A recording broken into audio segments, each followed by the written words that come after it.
Hello, my name is Yalin. I am from Turkey. I have been living in Czechia 17, 18 years. And what I am doing right now in Czech Republic is called fatherhood abroad, an expat, plus entrepreneur, and plus father. You know, it's like juggling every day. You know, it's difficult, but you know, once you get used to that, you are working like a machine every day. So in Turkey, I was a part of a global student organization called ISEC. So during ISEC times, I took a lot of leadership roles in my university and in Turkey as well. And then through that, the purpose of ISEC was to send students abroad for internship experience. After I finished my school, I decided to take this experience, have an internship experience abroad. So I was searching all around. And by chance, I got matched with a company in Czechia. That's how I decided to move to Czechia. At first, I was here only for a 3-month traineeship. So it looks like that I'm still here.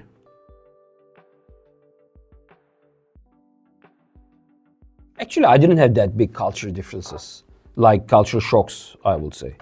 In the meantime, when the days started going, and then I started picking up a lot of small little cultural issues. But at the beginning, my first 3 days was so interesting for me, because on the third day that I woke up, I said, okay, now I got used to Prague. Now I can do whatever I want in Prague. It was so easy and so easy commute, easy to go somewhere, easy to meet with people. And therefore, it was so easy for me to integrate to Czechia from the very beginning. However, like the Czech culture and the Turkish culture are very different in terms of social life, business, and you know, like personal issues. If there will be like a global comparison chart, okay, Czechia will be at one hand and Turkey will be at the other hand in terms of the cultural differences. The first thing is that I figure out is each time there's a wall which I have to go through, okay? Each time with each Czech person, so I have to break that wall so that we can easily start communicating. And it takes some time to break that wall for that person, okay? So this is the most difficult part. Once you somehow find the common ground to have a conversation together, then the easy part is starting. Yaya Agency was born out of one simple idea, which is that company expansion into a new country should be structured and organized and easy. So, and should be one-stop shopping for business expansion services. You know, the first company that I came here was a media agency, and with that company, which I worked for like 7-8 years, I established their offices first in Kiev, and then Istanbul, Moscow, and Munich. After opening offices and operation in these 4 or 5 different countries for 7-8 years, I realized that most of the companies expanding into new country are failing because they are not bad in what they are doing. They just don't know the local language, local business ethics, local regulations, and you have to deal with a lot of parties once you enter into a new country.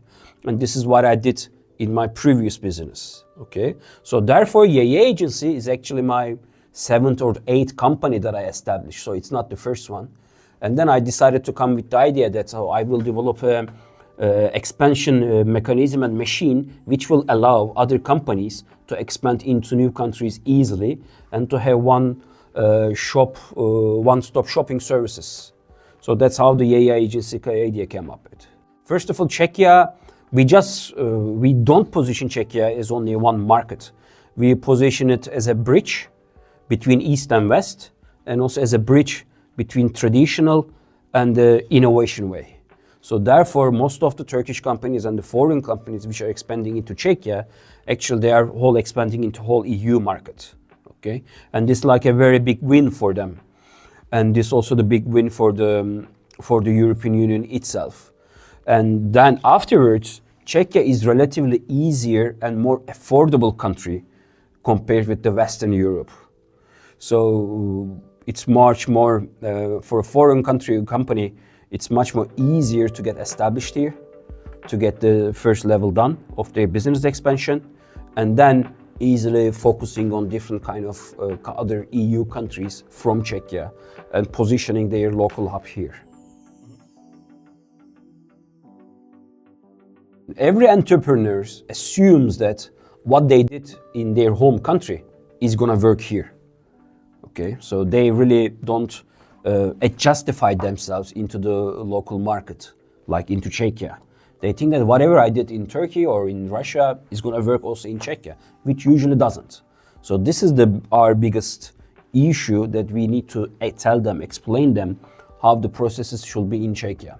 So that's our biggest thing. And second of all, as you just mentioned very clearly, that we need to train the company managers. Okay, so basically our role is not only to execute the task, but also to tell them how we are doing the expansion, what they are supposed to do, and what are the local regulations here, what are the local taxes here, and etc. So we need to tell them, and then we need to execute the task for them. And this is the most difficult part of this complex services, actually. It completely depends on their urgency. Sometimes people are just coming, okay, I want to expand to Czechia. So we do the first initial talks, and then sometimes they get back to you 1 month later. Okay, now we are starting. Or sometimes, it just happens in one day, that everything is finished on one day. Here, it definitely depends on the urgency of the client and how they are motivated and how they are interested in expansion. And as we do those also expansion from Czechia to Turkey, for the Czech clients, this takes much more time. Okay, sometimes with the Turkish Mediterranean blood, they can just immediately activate and finish the whole expansion process in one day. The Czech companies which are expanding to Turkey are usually B2C clients, which, as Turkey is a big market, potential market with 80-90 million of the consumers. But the main industry between Czechia and Turkey, from Czechia to Turkey, is usually heavy machinery companies, like who are the subcontractors of developing companies of some power stations or different kind of big energy companies. Okay, from Turkey to Czechia is that they are usually like the main traditional industries are logistics companies expanding from Turkey to Czechia, automotive spare parts companies, machinery companies, defense or military equipment type of companies, and these are the main industries between Czechia and Turkey.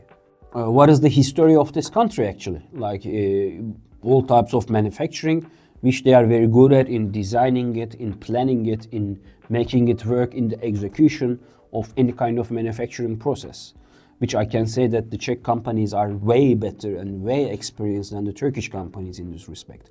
But however, the Turkish companies are very much motivated in getting new clients and in getting new successful businesses. Okay, and this is also very much related with, I think, with the Czech history. As it is coming from a socialistic background, the companies are a bit hesitant to get new clients, to do new businesses, to open new business lines.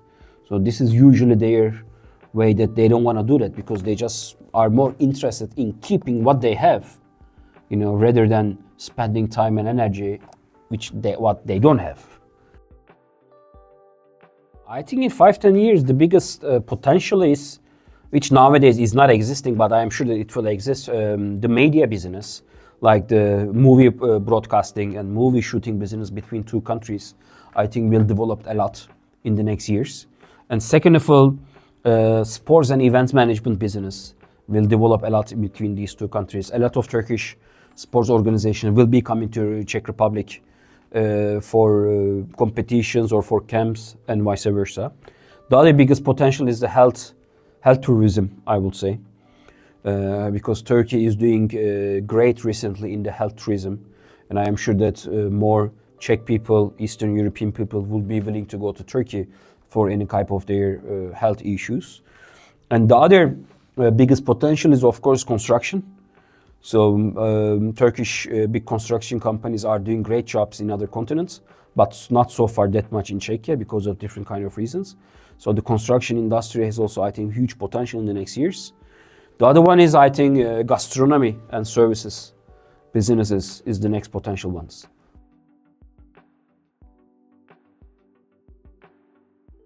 As you said, like real connections builds trust, okay?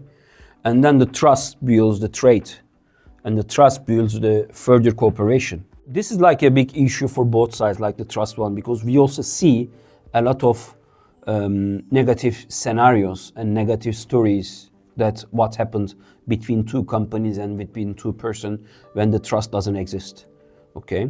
So therefore, that's why each long-term business relationship starts with a nice handshake, starts not only having the meetings, but also going out for a dinner or visiting your sites in your company or visiting your factory, okay? Inviting both sides. I also have a lot of Czech companies to go to Turkey. We did a lot of with them, let's say factory visits or road shows and etc. By doing these, then the trust comes. And of course, this takes time and energy, but once you do this, then in the long term, if you don't do big mistakes, if you keep that trust in the same level, then this long-term economical relationship continues forever.